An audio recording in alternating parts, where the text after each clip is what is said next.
How's it going, guys? All right, all right, all right. Let's see. I want to make sure that my headset is on and that you guys should be hearing me. Awesome. How's everyone doing today? Freddie Buys here, your fave lender. We're going to go through some stuff today that's going to be pretty cool. And I'm just checking something right now, though.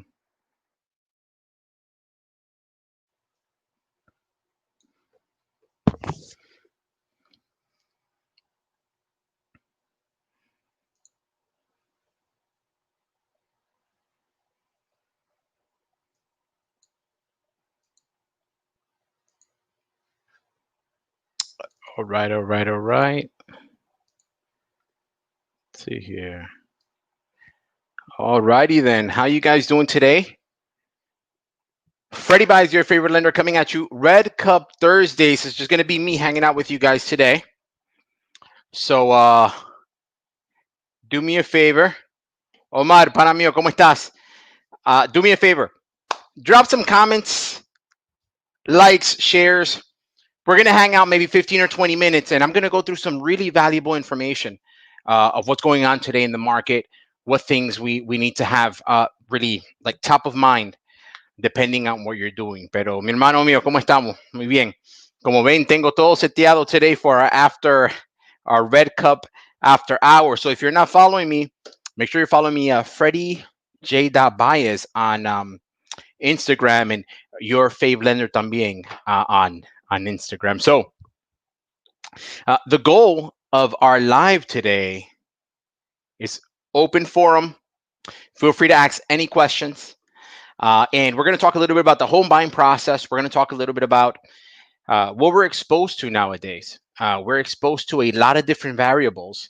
And also, if you are buying a home in 2021, we're going to chat a little bit about that, because right now is the time that you need to be preparing yourself for that. So some points that I want to go through just to start off here. Let's talk a little bit about what you should be looking out for in the home buying process. All right. So right now, this is going to go directly into the next comment that I want to go ahead and do it. And it's that you have to be able to control what you can control in the process right now. Reason being is, in the world of real estate, there's going to be a lot of marketing, right? And there's going to be a lot of different parties that are going to say, hey, we can do things in 3-4 days. We can do this in 2 weeks. The reality of the fact is, guys, that on a national basis, everyone is running at capacity. Pana mío, JT, ¿cómo estás? Good to see you on the live, man. I appreciate you. I've been, following you and all that good stuff. You've been really active. We got to do this again. Axe away, man. If you have any questions pertaining to the process, now is the time. But going back to that point, right now, guys, on a national basis, the mortgage industry has done the volume that was done in 2019 has already been surpassed this year, even with a pandemic. I need you guys to understand that, because if we talk about the mindset that people had maybe 3 months ago, saying, "Hey, you know what?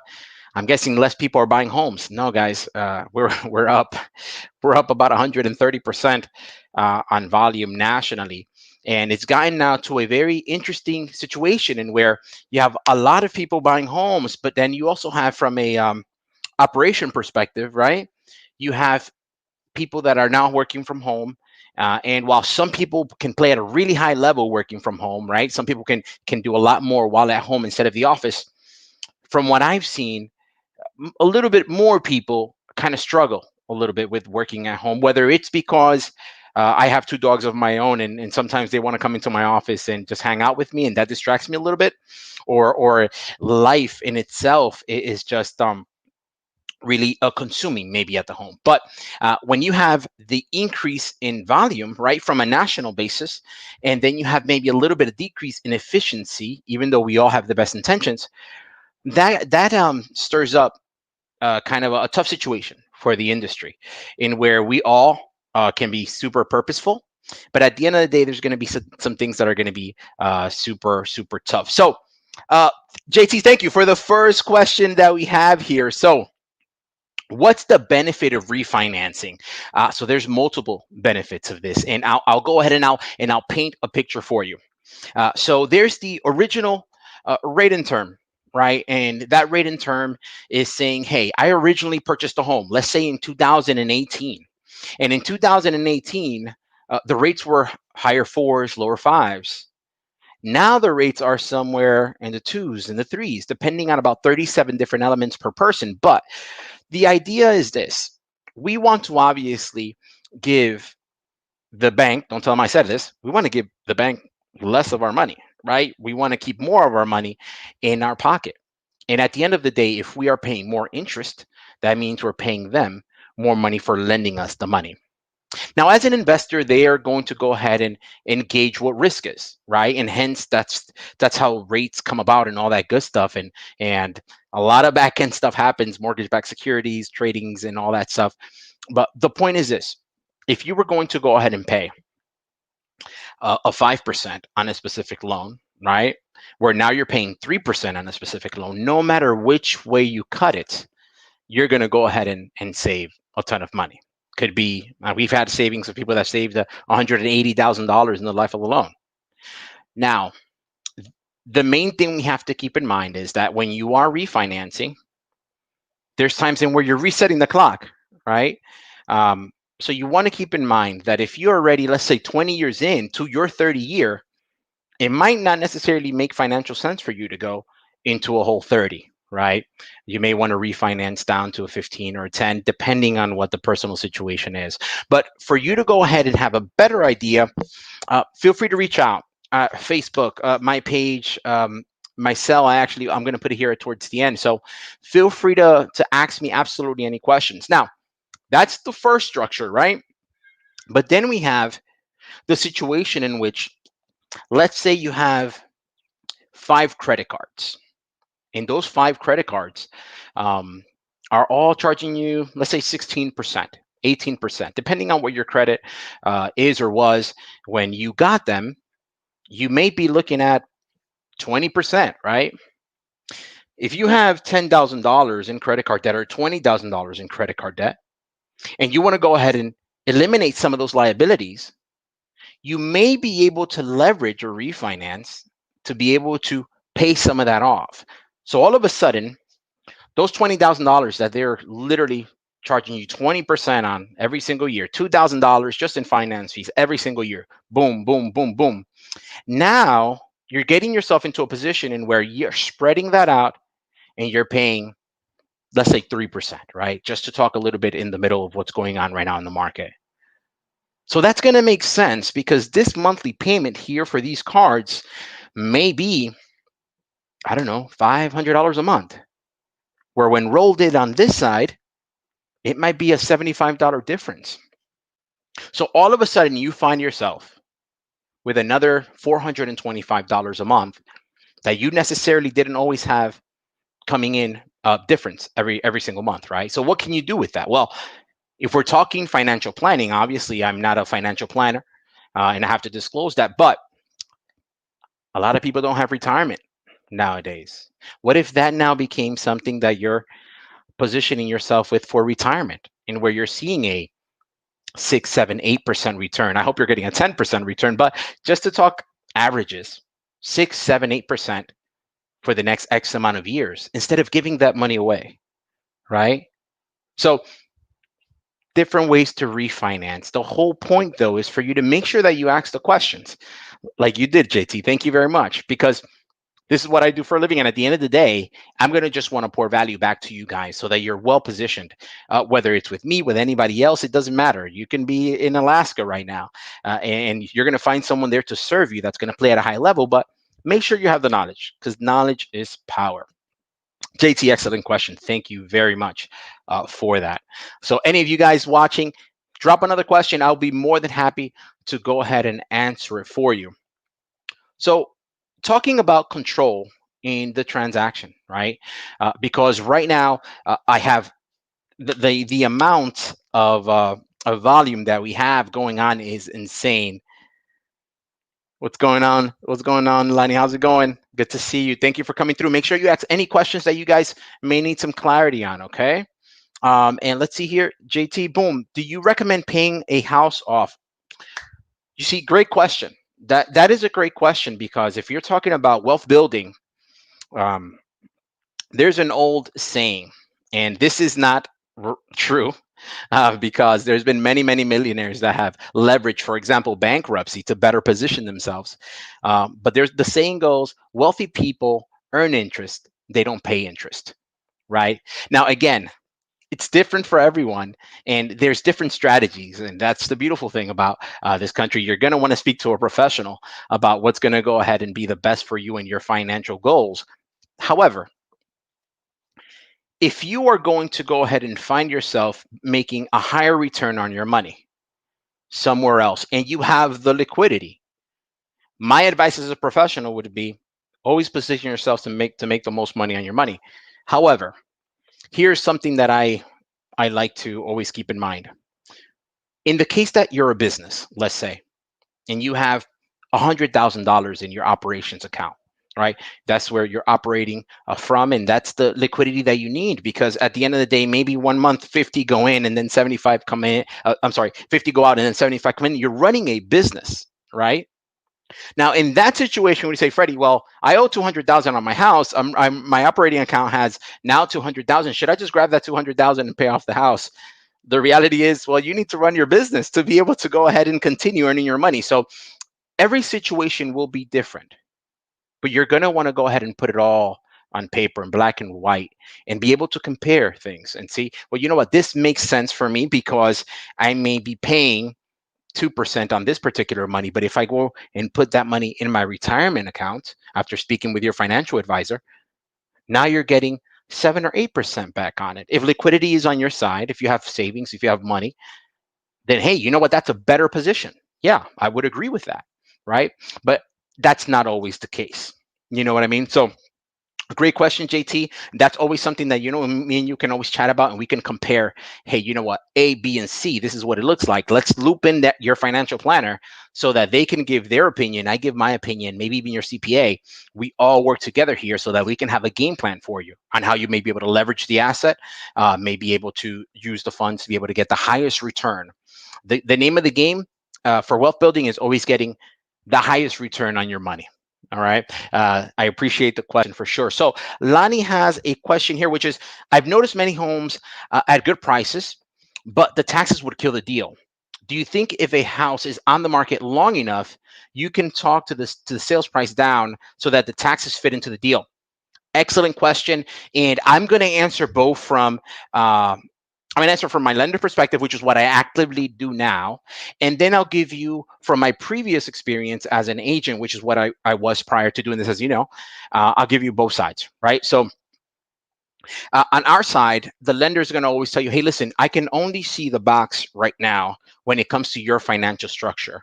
And as we go through time, things can change. If you choose to increase your debt or lower your debt to income is going to change. So I can only play with this timeline. However, from my experience previously, my previous life, when it came to real estate, someone that's in on the market, that's been in the market, hanging on for some time, if they don't need to sell the house because they have 7 homes and that's just something that they're holding on to, hey, you know what? That's great. That's good for them. But I would say 9 out of 10 people that are selling their home are doing so because they have a game plan. Whether that game plan is positioning themselves with a new asset because their family is growing, or they're relocating, or you know what? It just came to the point where they no longer love their home and they're moving on to the next home. They also have a plan, right? So whenever an agent, from what I've seen, is pricing a home, they're taking into consideration the taxes in the area because everything is going to be reflective. It's not like taxes are just put there to be taxes. Generally, places, and this is a very vague general umbrella statement, there's different cities and they all have their municipalities, and those taxes a lot of the times are reflective of the community, maybe the way they're maintaining the streets and things like that. And that helps in itself property values, right?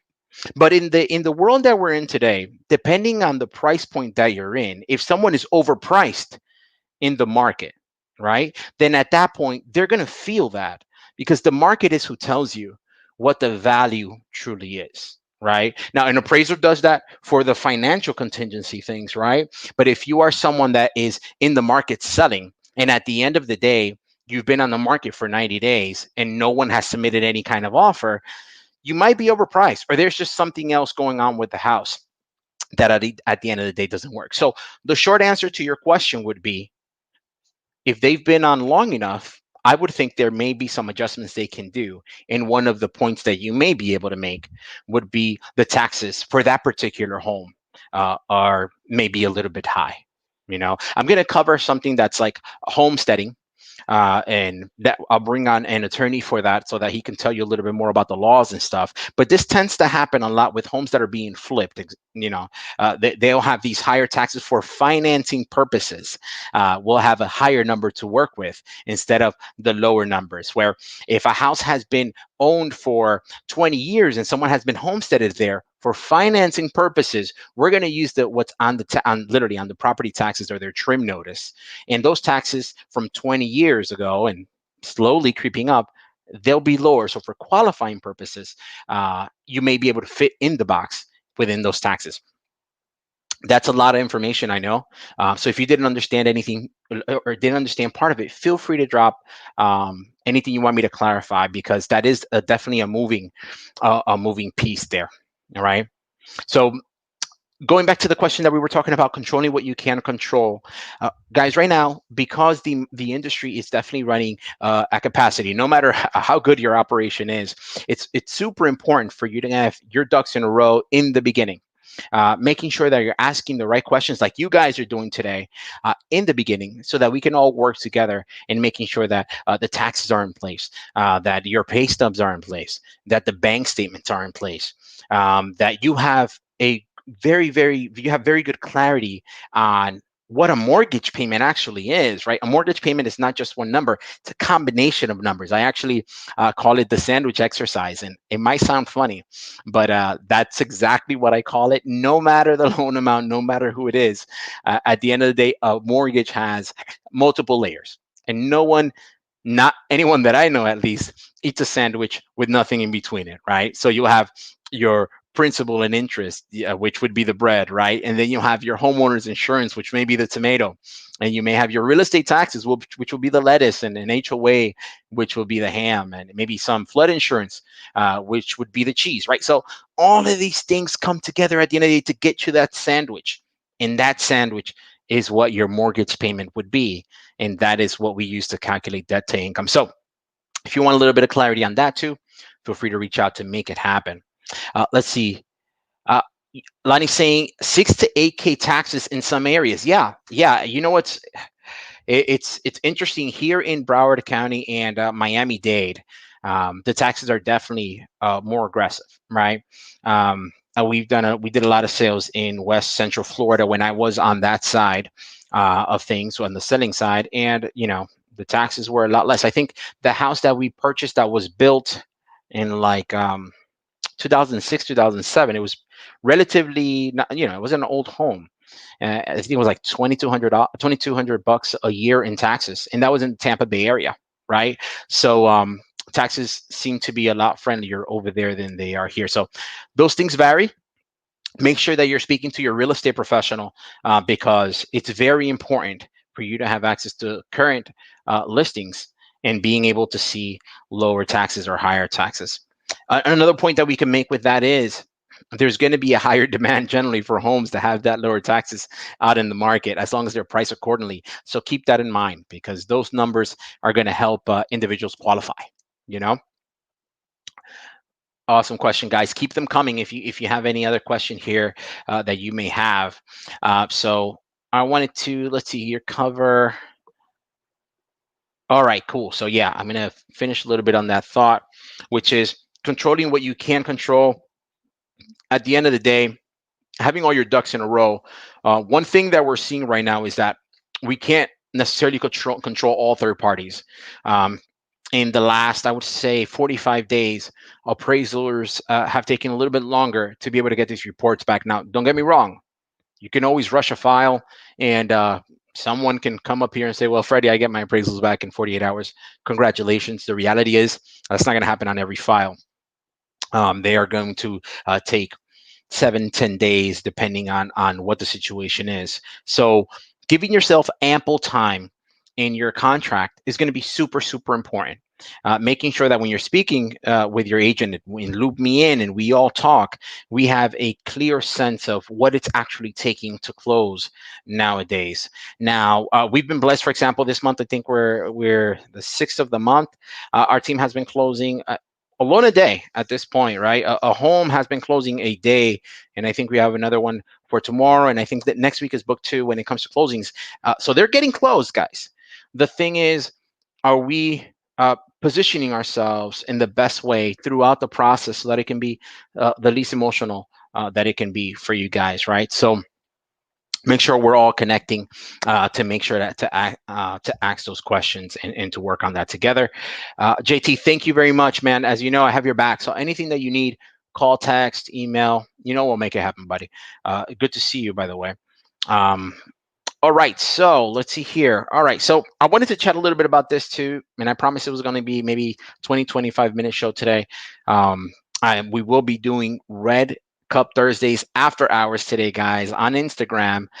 Freddie J. Bias. I don't even know my Instagram handle, but Freddie J. Bias and your favorite lender. So we're going to be playing a little bit of music tonight. We're going to have some fun. But if you're buying a house in 2021, this is what you need to keep in mind, okay? At the end of the day, you need to make sure that your ducks are in a row now. Okay. COVID put a lot of people in interesting positions when it came to employment, and some of you guys have continued the same employment. Some of you guys have transitioned, or maybe was furloughed. It all depends. The thing is, you want to start positioning yourself with your tax preparers or your CPAs as of now, because it's going to be very important for you guys to have your ducks in a row with the income generated this year, so that you don't have an approval issue coming quarter 1 of 2021. You know what I mean? You got to make sure you're reporting that income, especially if you're self-employed. If you're self-employed, it's key that you speak to your CPA or your tax preparer, and you're saying, hey, I want to report money. You know what I mean?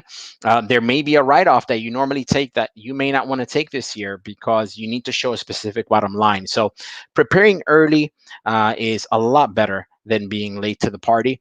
And then trying to fix things or trying to amend things where you're not supposed to do. All right. So make sure that you're reaching out and asking the questions to your CPAs, and positioning yourselves. Again, looping your professionals in is going to be key, because we want to make sure that we can help you accomplish your goals.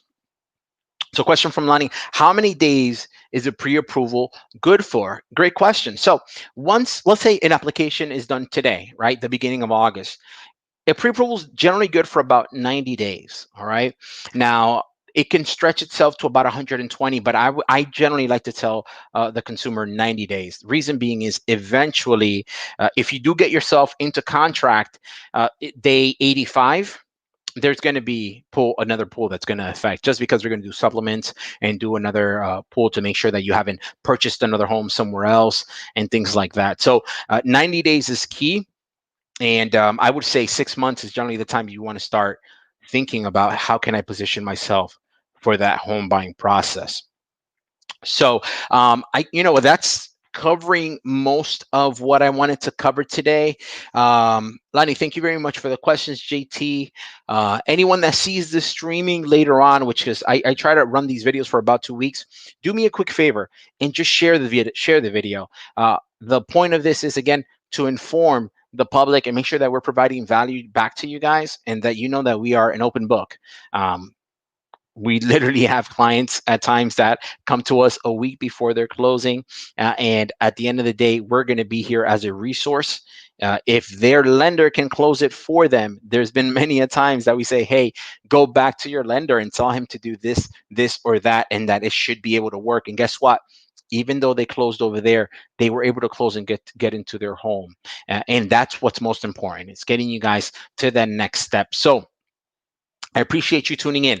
Follow us tonight. It's going to be about at 9 o'clock. We're going to go ahead and do the Red Cup Thursday after hours.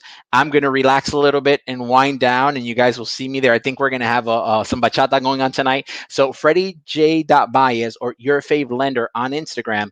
Feel free to go ahead and follow us, and we're going to hang out for a little bit. So I appreciate you guys for tuning in. Again, share. There's someone that needs this information. I hope you guys are all safe and have an amazing, amazing week. Bye-bye.